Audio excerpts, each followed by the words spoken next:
Greetings, everyone. It is indeed my distinct honor and privilege to have the 8th career conversation with Tracey Campbell, and she is from Alberta, Canada.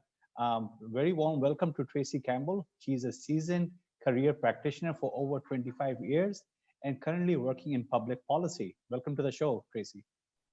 Yes, thank you. Thank you for having me.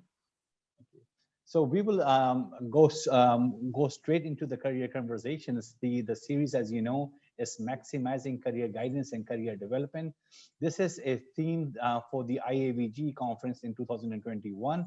So I felt, it is my humble effort to try to ignite career guidance and career development through the wonderful influencers that I've known for several years now. So please share your wisdom, how you came to the field of career development and career guidance, and your key highlights of your own career and your impact. Yeah, so basically I have worked in private and public sector, but I started my career probably more in the private sector in a small town. And for international, I guess, viewers, when I say small town, I was up north in a town of about 6,000 people. I delivered what we call the higher student program. So it works to help youth, usually between the ages of 16 and 25, to find work. From there, I moved to a little bigger city, about 10,000 people. And there I did a lot of work around helping youth, as well as working with people that had employment barriers. So I was really fortunate. In fact, some of my friends tease me and say I'm the career development princess, because in that little city, I had the opportunity to host a weekly career connections program with a youth provider, where we went into the community, we interviewed employers about the different jobs they had. So for example, one of them was a funeral director, who of course talked about all the different jobs you can do around burying people and working with the dead. So I learned a lot about that field. And then my role in that was basically to provide labor market information for all the viewers. And from there, I started to learn that to be really effective as a career practitioner, not only did I need to work with employers and with clients, I also had to work with community providers. So I got busy right away and started to get to know the Chamber of Commerce in that city. And from there, I got to know public sector employees.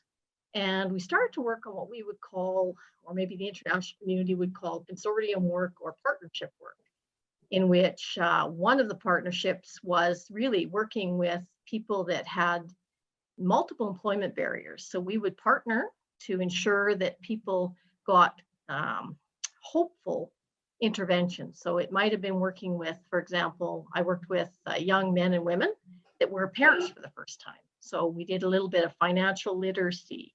We did a little bit of career planning, job search. Sometimes it was simply personal development. So teaching people how to be independent. And from there, I moved to one of the biggest cities now in our jurisdiction, Alberta, Edmonton, where I specialized in working with people with disabilities and multiple barriers.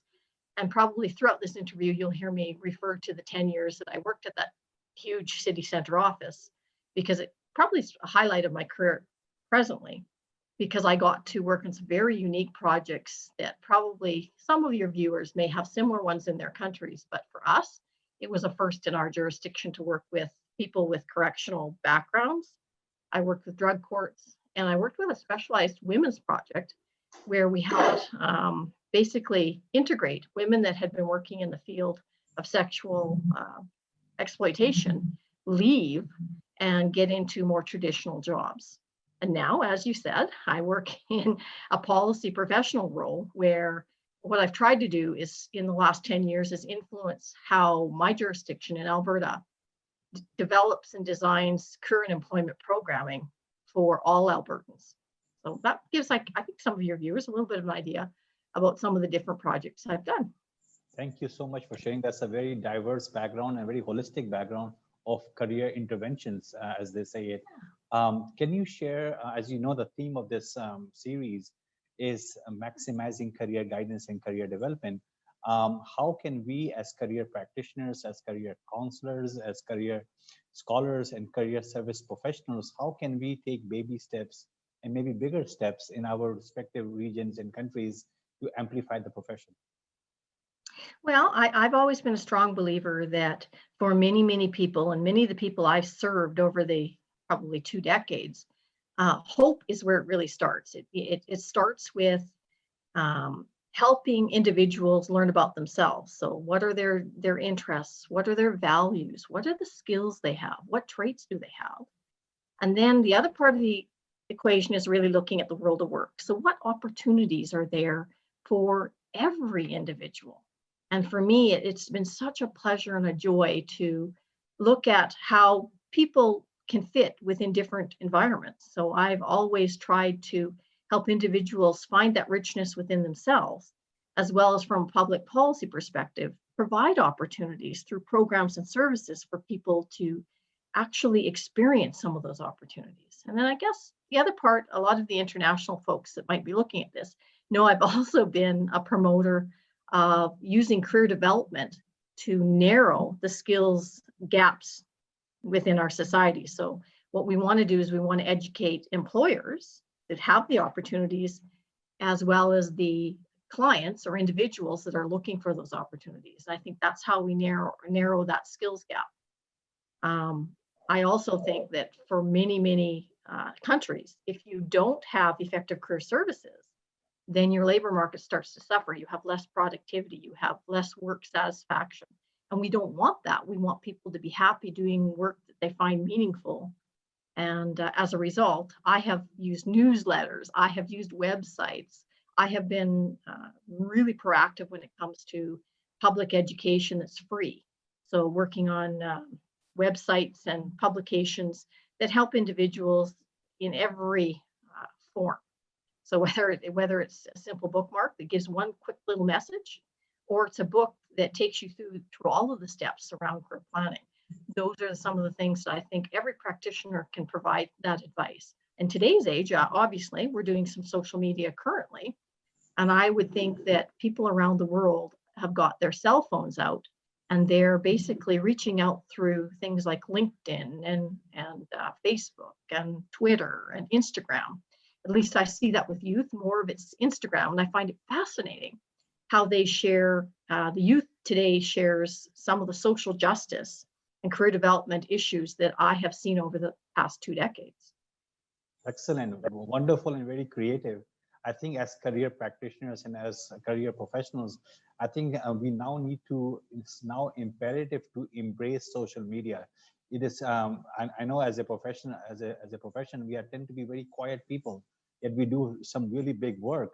So I think social media, as you rightly said, that the younger lot, not to say that we are very old, but I think it's important to embrace technology and to embrace social media instantly, because the more visible you are, the more you can do greater service to your profession. I know currently November is going and it's Career Advocacy Month in Canada. Can you share very briefly about that?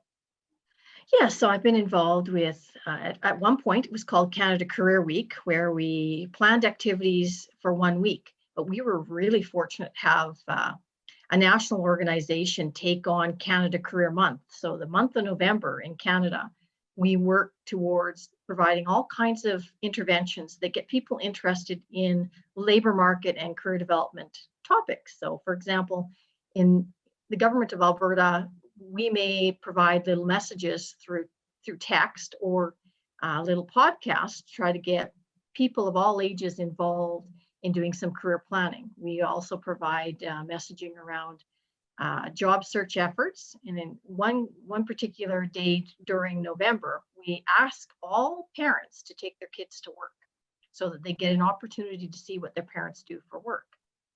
Some of the other ideas, of course, we've got job fairs that we do around the employment end. Some of our career practitioners do what we call human libraries. So they try with different groups of people to allow people to interview them on different topics. And I think, like you said, with social media, this is going to be more and more attractive to younger generations because they will be able to spend 5 minutes with one of us and get some very basic information. Yet, I guess in some other aspects, you can have some very formalized, like obviously the career development practitioners across Canada also advocate with politicians in our country for stronger career development programming. So that sometimes involves letter campaigns, sometimes it involves using social media and other forms of media just to provide those central career development messages. So we're pretty active, and I'm proud to say, as an Albertan and as a Canadian, that we have been involved in career development promotion for over 25 years. I know at least since I started, there has been a lot of work done to make sure that Canadians are aware of what's available, as well as areas where people can really get into the career. So we encourage people that might be, say, teachers to look at becoming career counselors in their high schools, or better yet, social workers that are working with people that are unemployed to take on career development courses and become career development practitioners. Excellent, very inspiring, and a very comprehensive way of celebrating and advocating the profession. I think the different countries that are actually listening to your interview, this is a great success story model. I know career, instead of having a specific month, I think every day is career day. But this is something very comprehensive. And going to something more sustainable, the United Nations has various international days, and they have the Women's Day and the Children's Day. So I was just wondering, why not initiate an International Career Day? Your perspective on that? I agree. As maybe some of your viewers might know, the International Center for Career Development and Public Policy hosts a symposium every 2 years. And I was really fortunate and privileged to attend the 2017 one in Seoul, South Korea. And actually, at some of my table discussions, I floated the idea that maybe we should contact the United Nations about an International Career Guidance or Career Development Day.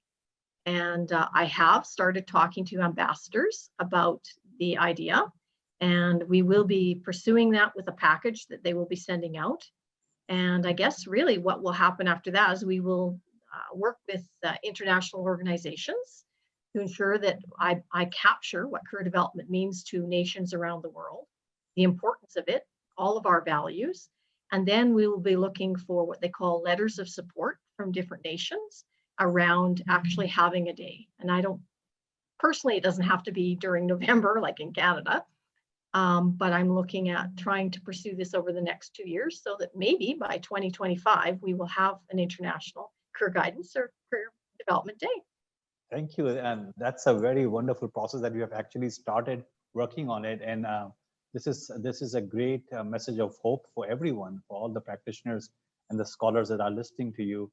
Coming towards the conclusion, your words of wisdom in this COVID-19 pandemic that has affected humanity across the globe. How can career development bridge and provide people hope through their acts of humanity and acts of service?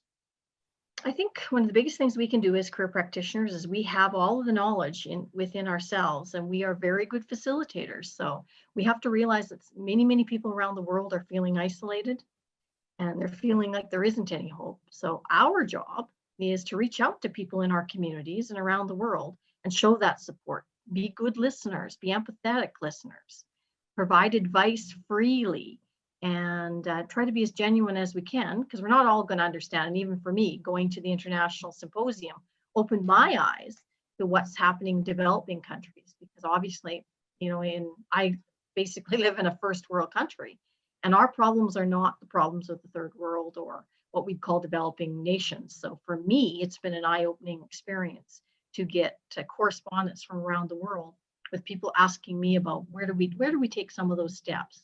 And we have to remember, we live also in a world where there's still people that feel oppressed, people that feel prejudice and discrimination on a daily basis. So I guess what I want to tell people is try to reach out there, try to be a friend, be an ally of people around the world, because people need that support more than ever now because of the fears and the realities of the COVID-19 virus. Thank you so much for your time and for your words of hope towards the conclusion. I think hope is imperative, and hope is much needed in these difficult times. I wish you all the best in this career month in Canada, and wishing you a happy holiday season. Happy holidays. Thank you. Bye-bye.